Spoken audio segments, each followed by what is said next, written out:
fool's damage. Proverbs chapter 17, verse 21.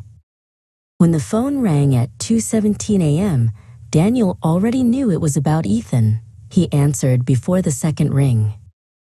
"Mr. Rivera? This is Officer Cole. We have your son."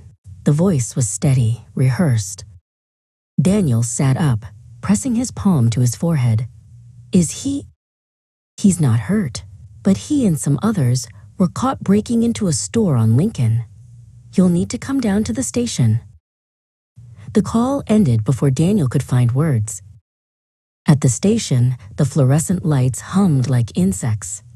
Ethan sat slouched in a metal chair, hoodie half-zipped, eyes somewhere far away.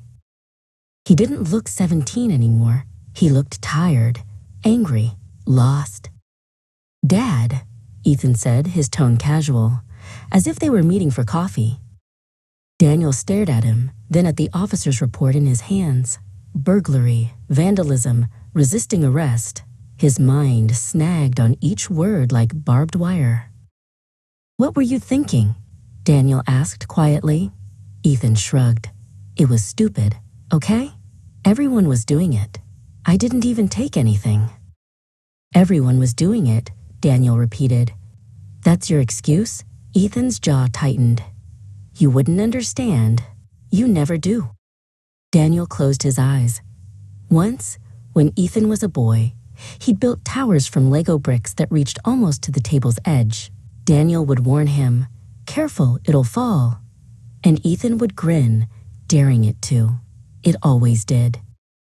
Now he was still daring the world to collapse, only this time Daniel couldn't rebuild it for him.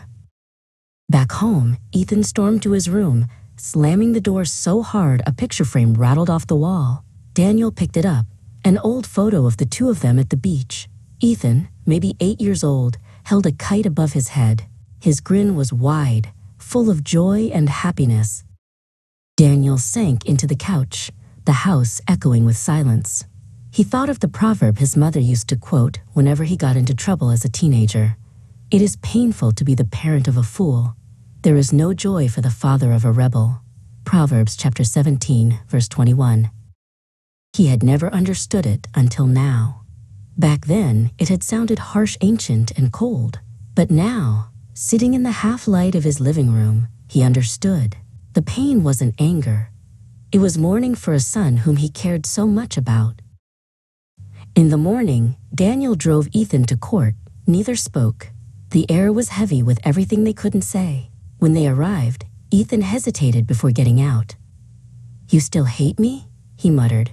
Daniel turned to him, eyes weary but steady. "I don't hate you, but I can't carry your foolishness as a heavy weight." Ethan looked away. "Then I guess I'm on my own." Daniel nodded. Maybe that's what it takes to learn. As his son walked toward the courthouse doors, Daniel's chest ached.